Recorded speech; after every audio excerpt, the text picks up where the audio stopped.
Oxygen food and talk, তাই বাংলার ঘরে ঘরে মুখরোচক। বাঙালি এমনিতে প্রত্যেকেই কিন্তু ডিটেকটিভ। 16 ঘন্টা করে কোনো ক্রিয়েটিভিটির জায়গাটা একরকম থাকা সম্ভব নয়। এটা কখনো সম্ভব নয় প্রত্যেকবারই, তিনি তো রোবট নন। 12টা শটে তার প্রত্যেকটা জায়গা একই রকম উৎকর্ষে থাকবে।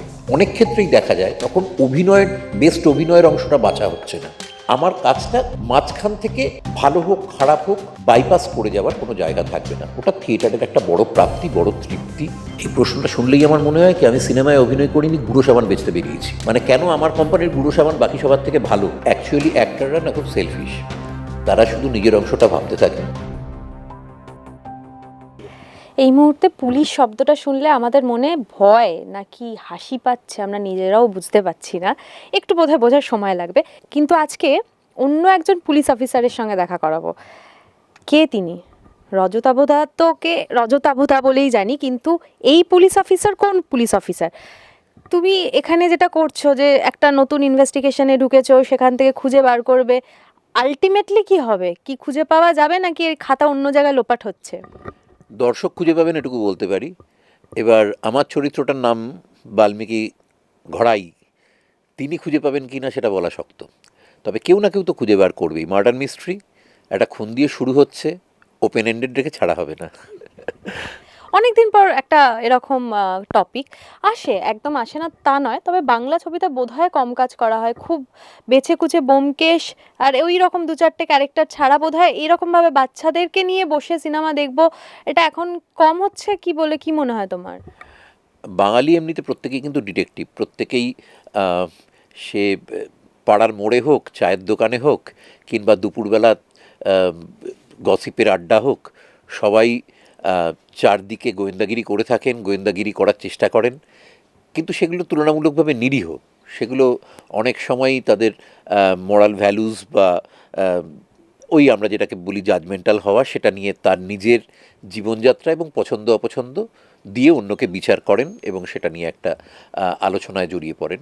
কিন্তু যেখানটা একটা খুন দিয়ে ছবির প্রায় শুরু, সেখানটায় বোঝা যাচ্ছে তুলনামূলকভাবে সমস্যাটা একটু জটিল। এখানে অনেকগুলো চরিত্র এবং যে কোনো মার্ডার মিস্ট্রিতে যা হয় প্রত্যেকেই সাসপেক্ট। আমি এখানটায় ইনভেস্টিগেটিং অফিসার হিসেবে ঢুকছি। এবার বাকিটা তো দেখতে হবে, কিন্তু এটুকু বলতে পারি যে মার্ডার মিস্ট্রির যে সিনেমা আমি নিজে দেখেছি, যেটুকু পড়েছি বা যেটুকু করেছি, তার প্রত্যেকটার মধ্যে যে মজাটা থাকে সেই মজাটা এখানটায় আরও অনেক গুণে বেশি। তার কারণ প্রত্যেকটা চরিত্র মাল্টিলেয়ার্ড, একটা রাজবাড়ি রয়েছে, অসম্ভব ভালো সিনেমাটোগ্রাফির কাজ রয়েছে, অনিমেষ খুব ভালো কাজ করেছে, আপনারা যারা ট্রেলার দেখেছেন। জয় সরকার মিউজিক করেছে, সেই মিউজিক আমার কাছে খুব বড় একটা প্রাপ্তি। তার কারণ আমি নিজে এর আগে মনে পড়ে না এরকম আর কোনো ছবি করেছি যেটায় জয়ের মিউজিক পেয়েছি আমি সেই ছবিতে ব্যাকগ্রাউন্ড স্কোর হিসেবে। আর এতজন তুমুল অ্যাক্টার রয়েছেন। সর্বোপরি শিবপ্রসাদ এবং নন্দিতা রায় রয়েছেন যারা হিট মেশিন। এবং আমার উইন্ডোজেই প্রথম কাজ।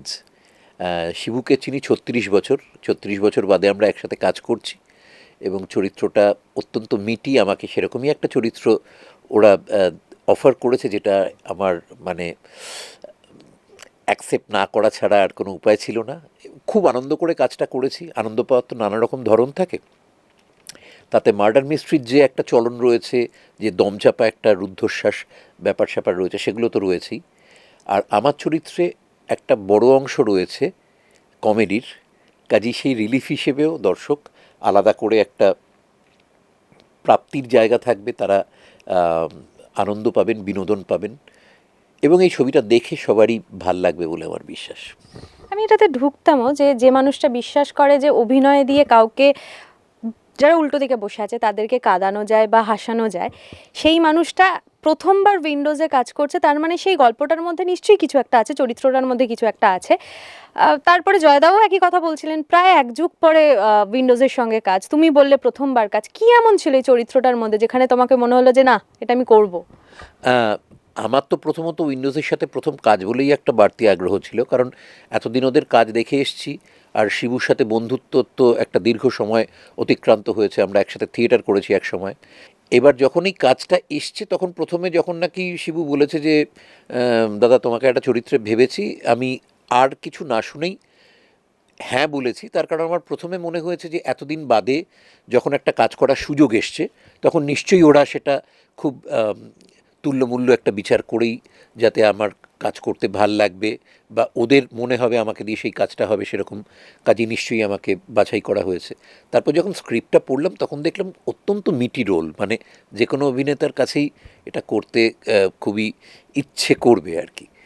এবং তারপর কাজ করার সময় তো ওটাকে আরও কীভাবে এনহ্যান্স করা যায় তার একটা চেষ্টা অভিনেতা, নির্দেশক এবং চারপাশের সবার দক্ষতায় সেটা চেষ্টা চলতেই থাকে। আর অভিনেতা হিসাবে এটা বলতে পারি, আশেপাশে যখন এতজন ভালো অভিনেতা থাকে না, মানে তোমরা তো কাস্ট লিস্ট দেখছো পেছনে, আলাদা করে আর সবার মানে নাম বলছি না, প্রত্যেকেই আমার খুব প্রিয় অভিনেতা। আমার থেকে ছোট বড় যত অভিনেতাই রয়েছেন এখানে প্রত্যেকে তুমুল ভালো কাজ করেছেন, এবং তারা যখন ওরকম অভিনয় করতে থাকেন তখন অভিনেতা হিসেবে আমারও নিজেকে আরও নিংড়ে দেওয়ার, আরও নিজেকে আরও পুশ করার একটা তাগিদ তৈরি হয়, ইচ্ছে তৈরি হয়। কাজেই সেরকমভাবেই কাজটা হয়েছে, খুব মজা করে আমরা কাজ করেছি এবং দর্শক এটাতে সেই একই সাথে সাসপেন্সও পাবেন, সাথে মজাটাও পাবেন। একজন অভিনেতা হিসাবে সবসময় তো একই রকম একটা মার্জিন যায় না, কখনো উপরে উঠছেন কখনো নামছেন, এটা চলে। যেখানে ধরো তুমি বিশ্বাস করো যে অভিনয়টা, তুমি একটা ইন্টারভিউতে বলছিলে যেটা বেচে দেওয়ার জিনিস নয়, এটা দিয়ে ব্যবসা করা যায় না, সেখান থেকে কাজ করা, অভিনয় করা এবং বারবার নিজের রোলগুলো চেঞ্জ করা থাকে, তোমার প্রত্যেকটা ক্যারেক্টার একটা ক্যারেক্টারের থেকে আরেকটা ক্যারেক্টার আলাদা হয়। যখন তুমি বাংলায় কাজ করছো এবং তুমি আরও বেশ কয়েকটা ভাষায় কাজ করেছো, আজকেও দাঁড়িয়ে তুমি যখন বাংলায় কাজ করছো এবং 5 বছর আগে বাংলায় কাজ করেছো, কতটা তফাৎ লাগছে? বা তুমি যাদের কথা বলছো তারা অনেক দিন ধরে অভিনয় করছেন, তাদের মধ্যে 2-1জন হয়তো নতুন অভিনেতা অভিনেত্রী, জেনারেশনের কিছু তফাৎ লাগছে যেখানে তোমার মনে হচ্ছে অভিনেতা হিসেবে তোমারও কিছু বদল ঘটছে? প্রত্যেক অভিনেতা, শুধু আমার নয়, প্রত্যেক অভিনেতারই তো একটা প্রত্যেকটা কাজের মধ্যে দিয়ে সে আরও পরিণত হয়, এটা একটা বড় জার্নি। তার মধ্যে সবথেকে সিনিয়র মোস্ট আমাদের মধ্যে যারা রয়েছেন, অনামিকাদি রয়েছেন, তার একটা ছোট অংশও রয়েছে অভিনয় করতে গিয়ে তো দেখেছি। আর প্রেজেন্সের দেখবে জায়গাটাই আলাদা, মানে পুরো স্ক্রিন জুড়ে একদম ভরাট করে থাকেন। তাছাড়া অর্জুনদা রয়েছেন, আমি জীবনে প্রথম ক্যামেরার সামনে বা দ্বিতীয়বার ক্যামেরার সামনে যখন দাঁড়িয়েছি, আমি জুনিয়র আর্টিস্ট, অর্জুনদা সেটাতে নায়ক ছিলেন, হুইল চেয়ার। রাইমাকে তো এতদিন ধরে চিনি, নীল নির্জনেতে ওর সাথে প্রথম কাজ করেছি। বাকি প্রত্যেকে, মানে কাকে ছেড়ে কার কথা বলবো, সাহেব, ঋষভ, এরা প্রত্যেকে আমার খুব প্রিয় মানুষ। সোহিনীর সাথে এত বছর বাদে কাজ, প্রায় 26 বছর বাদে। আমরা পারমিতার একদিনে ভাই বোন করেছিলাম, তারপর এত বছর বাদে কাজ করছি।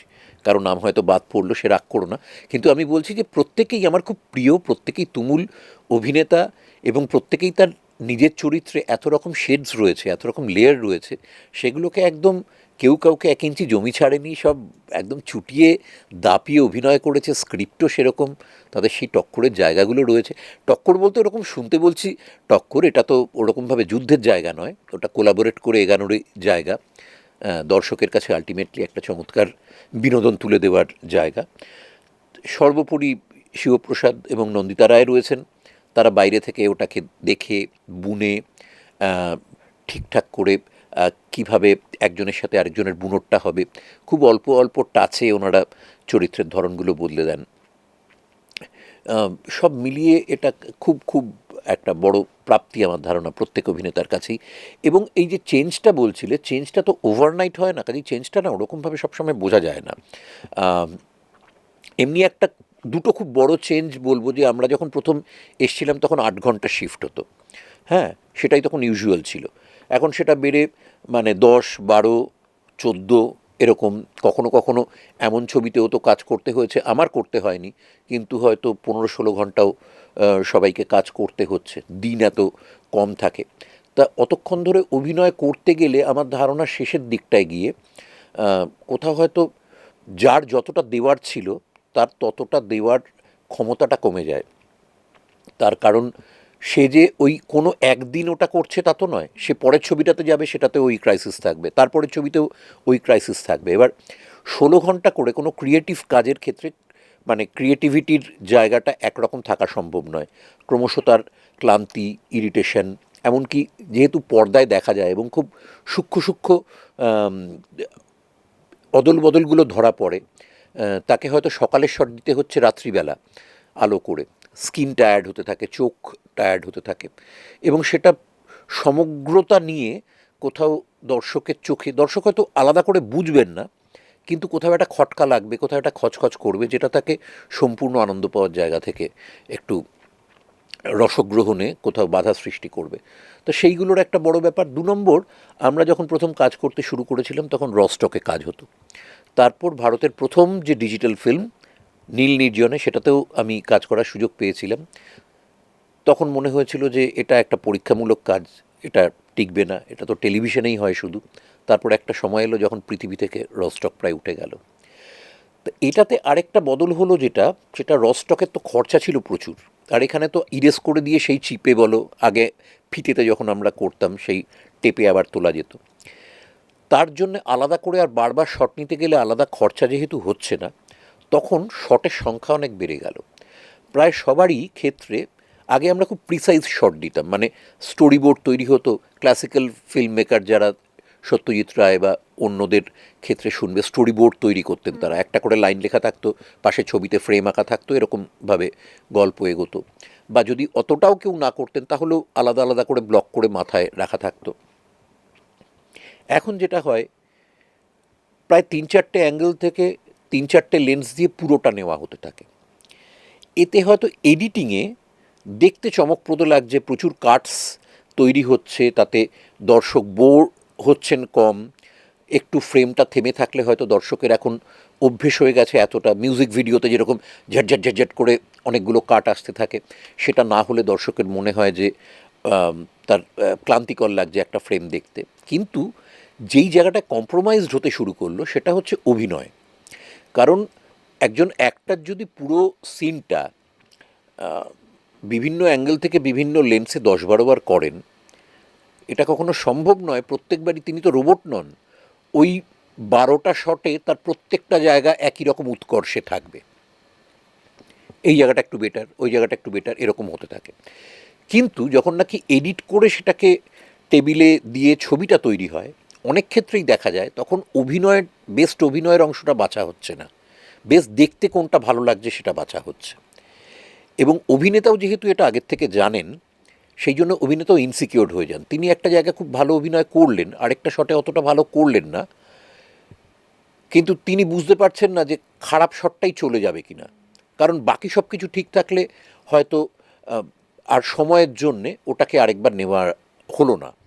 তো ওই রকম একটা ইনসিকিউর জায়গায় যাদের মূল দেখা যাবে তাদের পারফরমেন্সটাকে ঠেলে দেওয়ার একটা জায়গা এখনকার ইয়েতে চলে এসে, সেটা একটা বড় তফাৎ। তুমি যে ছবিটার কথা বললেও, যে তোমাকে যেভাবে ছবি তোমার শুরুও হয়েছিল, যে একটা ছোট্ট চরিত্র যেটা হয়তো তুমি বলো যে এখন দেখতে গেলে আমি নিজেকেও খুঁজে পাই না, সেই রকম জায়গা থেকে আজকের জেনারেশন অনেক বেশি, সেটা সোশ্যাল মিডিয়া থ্রু হোক, টেলিভিশন চলে আসার থ্রু হোক, অনেকগুলো গল্প আসতে থাকে সেটা থ্রু হোক, অভিনয় করার জায়গাটা বেশি। এবার তুমি যেটা বলছো যে এই ইনসিকিউরিটিটাও তৈরি হয়েছে যে আদেও আমার ভালো জায়গাটা নেওয়া হবে কিনা, ডিরেক্টর হিসাবে তোমার কি মনে হচ্ছে যে যারা, আমি উইন্ডোজের কথা বলছি না, আমি ওভারঅল একটা সব কথা বলছি, তুমি তো সবার সঙ্গে কাজ করেছো, নতুন ছেলে মেয়েদের সঙ্গেও কাজ করেছো, ডিরেক্টর হিসাবে কি মনে হচ্ছে যে ডিরেক্টরদের আর কি কি করা উচিত, যেহেতু তুমি অনেক দিন এবং অনেক বড় বড় ডিরেক্টরদের সঙ্গেও কাজ করেছো? না, অ্যাকচুয়ালি অ্যাক্টররা না খুব সেলফিশ, তারা শুধু নিজের অংশটা ভাবতে থাকে। ডিরেক্টর তো সামগ্রিক সবটা নিয়ে ভাবছেন, কাজেই তার ক্ষেত্রে হয়তো তার মনে হচ্ছে যে আমি জানি যে কী করে ব্যাপারটা জমিয়ে দেব। এবার অভিনেতা তার নিজের যে অংশগুলো অতটা ভালো হলো না সেটা নিয়ে সে খুঁতখুঁতে হয়ে গেল, হয়তো তার কো অ্যাক্টারের ওই জায়গাটা তুমুল ভালো হয়েছে, কিন্তু সেই অভিনেতা তখন ওটা নিয়ে সবসময় সচেতন থাকার বা অতটা খেয়াল করে দেখার সময় পান না। কাজেই নির্দেশকের জায়গাটা কী বা কিভাবে তাদের করা উচিত সেটা তারাই বলতে পারবেন। কিন্তু আমার যেহেতু একটু সিনিয়র হয়ে গেছি এখন এবং অনেকেই আমার থেকে ছোট, তা এখানটায় আমি তখন গিয়ে তাদের কাছে যদি মনে হয় কোনো একটা শট খুব ভালো হয়েছে, তখন তাদের সাথে একটু ঘ্যান ঘ্যান করার চেষ্টা করি আর কি, যে এটা রাখিস এটা রাখিস। এটা কখনো কখনো তারা কথা শোনেন বা পাত্তা দেন, কখনো দেন না। তা সেগুলো নিয়ে আমি কিছু মনে করি না, কারণ প্রফেশনাল একজন শিল্পী হিসেবে আমি সেটা ব্যাপারেও অনেকটাই মানে অতটা ছেলে মানুষই আর এখন পড়ে নেই এই জায়গায় এসে। এত বছর ধরে এই কাজটা করতে করতে জানি ওগুলো হয়, জানি এরকমও হতে পারে যে আমার সবথেকে পছন্দের করা দৃশ্যটা বা যেটা আমার মনে হচ্ছে অভিনয়টা সব থেকে উতরেছে, আলটিমেটলি এডিট টেবিলে হয়তো ওটা বাদ চলে যাবে, ওই সিনটাই হয়তো ফেলে দেওয়া হবে লেন্থ বেড়ে গেছে বলে। তা এগুলো তো মেনে নিতে নিতে এখন আর ওইগুলো নিয়ে খারাপ লাগা বা খচখচানি কমে গেছে। অভিমান টভিমান মানে শুরুর দিকে মনে হতো ওফ এটা হলে একদম পৃথিবী বদলে যেত, এমন একটা অভিনয় করেছিলাম। তা সেগুলো যে আলটিমেটলি বোকামি সেটা বোঝা যায়। তা যাই হোক, এইসব মিলেমিশেই চলতে থাকবে, এটা তো একটা কালেকটিভ আর্ট। কাজেই ওই ফুটবলের মতো আর কি, মনে হতে থাকবে যে ইস ও বলটা পাসটা বাড়ালো না, নইলে এখান থেকে একদম একটা নিখুঁত গোল করতে পারতাম। তা ওইগুলো সবারই থাকবে, কিন্তু সেটার পরেও সবটা মিলে ছবি তো ভালো হবে, তৈরি হবে, দর্শককে বিনোদন দেবে। ছবির সঙ্গে সঙ্গে তোমার বোধহয় আরও একটা জীবনের রসদ দেয়, সেটা হচ্ছে থিয়েটার। এই জায়গাটা বোধহয় তুমি এই যেটা বলছিলে যে আমি আমার মতো করে অভিনয় করব, বা শিল্পীদের একটা বড় জায়গা থাকে আমি আমার মতো করব, নিজেরটা ঢেলে করব। সেই থিয়েটার এত বছর ধরে চলছে এবং বেশিরভাগ ক্ষেত্রে হাউসফুল হয়। কি মনে হয় যে থিয়েটার কোথায় গিয়ে আলাদা হয়ে যাচ্ছে ছবির থেকে? কোথায় গিয়ে প্রাণটা পায় যে দর্শক এখনও থিয়েটারের পেছনে দৌড়োয়? তুমি তো মূল জায়গাটাই বলে দিলে। আমি আমারটা করব, এটা বললে মনে হয় একটা স্বেচ্ছাচারিতার অংশ ইয়ে করে রয়েছে, যে পর্দা না পড়া অবধি তো ডিরেক্টর আর টিকি ছুঁতে পারবে না, রাগও করতে পারবে না বা বাতিলও করে দিতে পারবে না, কাজেই আমি যা খুশি তাই করব। ব্যাপারটা ওরকম নয়। থিয়েটার যখন করতে হয় তখন একটা ডিসিপ্লিনের মধ্যে দিয়ে যেতে হয়।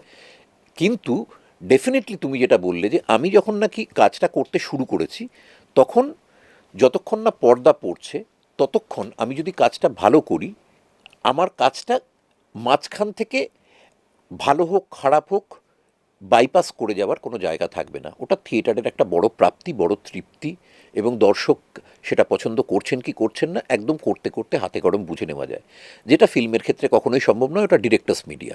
তুমি আলটিমেটলি যাই করো, হাতের পুতুল, তোমাকে কেটে কতটা রাখা হবে, আদৌ হবে কি না, সেই ডিসিশনগুলো তারা নেবেন। থিয়েটারের ক্ষেত্রে সেটা অনেক বেশি কমপ্লিট। ওই জন্যে মানে অর্থনৈতিক দিক থেকে বা অন্যান্য বিভিন্ন সুবিধে অসুবিধে ঠেলেও যারা ফিল্মের সাথে থিয়েটারটা করেন তারা ওটা একটা বড় লোভের জায়গা থেকে তো করেন বটেই। ওটার একটা কমপ্লিসিটি আছে, ওটাতে তুমি অনেকগুলো মানে আমি তোমার আরেকটা উদাহরণ দিয়ে বলছি। ধরো একজন অভিনেতা তার কোনো একটা ডিটেলে রেখেছেন, তিনি পায়ে একটা কোনো কিছু করে বোঝাবেন যে মানে কোনো একটা ডিটেল আনছেন তিনি, যে তার বহুদিন আগে একটা অ্যাক্সিডেন্ট হয়েছিল, সেই জন্যে হয়তো পা ঝুলিয়ে বসলে তার ডান পায়ের বুড়ো আঙুলটা নড়ে বা কাঁপে। তো এটা কখন কখন ডিরেক্টর দেখাবেন, ফিল্মের ক্ষেত্রে হলে ওটাকে আলাদা ক্লোজ শট নিতে হবে, সেটাকে প্লেস করবেন কি করবেন না। আমি যেরকম একটা মনে আছে, আমি একটা ছবি করেছিলাম একথিডাইন, সেখানটা আমায় বলা হয়েছিল যে একটা কোনো ম্যানারিজম রাখো। তা আমি রেখেছিলাম কথা বলতে বলতে লোকটা এরকম করে। আলটিমেটলি যখন আমি ছবিটা দেখি তখন দেখি প্রায় সেগুলো সবকটা চপ করে দেওয়া হয়েছে। সেটা ছবির ভালোর জন্যই দেওয়া হয়েছে, সেটা নিয়ে আমার কোনো ক্ষোভ নেই। কিন্তু বলছি, যদি আমার মনে হতো যে ওটা একটা এমন কিছু করেছি মানে ওটাতেই পৃথিবীর অভিনয়ের মোড় ঘুরে যাবে, তাহলে আমার অভিমান হতে পারতো যে এত খেটে ওটা করলাম মনে রেখে রেখে, যাতে ওভারডু না হয়ে যায়, যাতে আন্ডার প্লে না হয়ে যায়, তারপরে ওটা বাদ পড়ে গেল, ওই পরিশ্রমটা তাহলে করলাম কেন, দরকার ছিল না। কিন্তু তুমি যদি ওটা থিয়েটারে করো, তুমি যদি চাও দর্শক এই এই জায়গায় ওটা দেখুক, ওটা দর্শককে তুমি দেখাতে পারবে, ওটা তোমার কাছ থেকে কেউ কেড়ে নিতে পারবে না। তা খুব সহজ করে বললেই, তা সেটা একটা লোভের জায়গা, তৃপ্তির জায়গা। আরেকটা জিনিস বলো, যে বলিউডে কাজ করেছো, বাইরের ছবিতে কাজ করেছো, সেখান থেকে ফুলপিসিতে আবার বলি উইন্ডোজের সাথে প্রথম কাজ, কি মনে হলো? বাইরের থেকে বন্ধুত্বটা তো একরকম লাগে, সবার সাথে সবার একটা বন্ধুত্ব থাকে, এবং টলিউড ইন্ডাস্ট্রিতে তো আছে। কাজ করতে এসে তুমি বারবার যেটা বলো, প্রফেশনালিজম, এই শব্দটার ব্যাখ্যা প্রত্যেকের কাছে আলাদা হয়, তোমার কাছে তোমার মতো করে থাকে। কি মনে হলো যে এখানে কাজ করতে এসে কি আলাদা লাগে? এখানে কাজ করতে এসে সবথেকে বেশি যেটা উইন্ডোজে আমি প্রথমবার কাজ করতে গিয়ে আমার মনে হয়েছে যে এদের প্রি প্রোডাকশনটা এত তৈরি থাকে যে যখন নাকি আমি শুটিংটা করছি, শুটিংয়ের সময় বিভিন্ন রকম টেনশন তো সেখানেও যায়, অ্যাংজাইটি সেরকমও যায়, যেরকম যেরকম ভাবা হয়, যেরকম যেরকম ডিজাইন করা হয়, সবসময় ফ্লোরে গিয়ে সেটা পাওয়া যায় না, কখনো ওয়ার্ক করে না, কোনো অভিনেতা ফেল করে যাচ্ছেন, সেট হয়তো কালার শুকোচ্ছে না, রং হচ্ছে না, বিভিন্ন কিছু হয়, কিন্তু সেটার প্রস্তুতিটা এত বেশি থাকে যে কখনো আমি শুটিং করতে গিয়ে সেই টেনশনটা আমাকে পোয়াতে হয়নি বা আমাকে বুঝতে দেননি তারা। মানে চেঁচামেচি হই হট্টগোল হচ্ছে, সবাই সবাইকে বকছে, এ বলছে না আমার দোষ নয়, ও করেছিল, সে আবার তারপরের জনের কাছে দোষটা ট্রান্সফার করছে, এ কান্নাকাটি করছে মুখ লুকিয়ে, ও অভিমান করছে, এইগুলো কখনো আমাকে এখানে মানে হলেও আমার চোখের আড়ালে কোথায় হয়েছে আমি জানি না, কিন্তু আমি যখন দেখেছি, আমি দেখেছি খুব সুন্দর সভ্য একটা ইউনিটে যেভাবে কাজ হওয়ার কথা সেরকমভাবে প্রত্যেকে যত্ন করে কাজ করছে, ডিরেক্টররা এসে অ্যাপ্রিসিয়েট করছেন, প্যাম্পার করছেন, অ্যাক্টরদের জড়িয়ে ধরছেন, এবং পুরোটা খুব মেথডিক্যাল একটা জায়গায় কাজ হচ্ছে, যেটা চমৎকার একটা প্রি প্রোডাকশন থাকা সম্ভব নয়। আমাদের এখন বেশিরভাগ সময় ওই ডেডলাইন মিট করতে হয় বলে সময়ের চাপে ওই প্রস্তুতির একটা অভাব আমি অনেক সময় অনেক ইউনিটে গিয়ে টের পাই। এটা বোঝা যায় যে এটা তারা 25 নম্বর ছবি করছেন এবং তার আগে 24টা ছবির অভিজ্ঞতা রয়েছে। তারা ওই হাঁড়ির একটা ভাত টিপে জানেন যে কোনখান থেকে কতটা কাজ বেরোবে বা কোথায় একটু বাড়তি যত্ন দিতে হবে, পরিশ্রম দিতে হবে, সেটা তারা আগে করে রেখেছেন। লাস্ট প্রশ্ন, সেটা হচ্ছে এই ছবিটা দেখতে দর্শক হলে আসবে কেন? যেহেতু এই মুহূর্তে দাঁড়িয়ে হল ভর্তি হচ্ছে বা হচ্ছে নাটা বড় প্রশ্ন থাকে ডিরেক্টর এবং অভিনেতা অভিনেত্রীদের জন্য, এই ছবির ক্ষেত্রে দর্শক আসবে কেন? এই প্রশ্নটা শুনলেই আমার মনে হয় কি আমি সিনেমায় অভিনয় করিনি, গুঁড়ো সাবান বেচতে বেরিয়েছি। মানে কেন আমার কোম্পানির গুঁড়ো সাবান বাকি সবার থেকে ভালো, এবং এই মানে সাবান থেকে এই চমৎকার গন্ধ বেরোচ্ছে, এতে সব থেকে পরিষ্কার হবে, এই সব 50টা কথা আমি বললেই বা আপনারা শুনবেনই বা কেন, বিশ্বাসই বা করবেন কেন?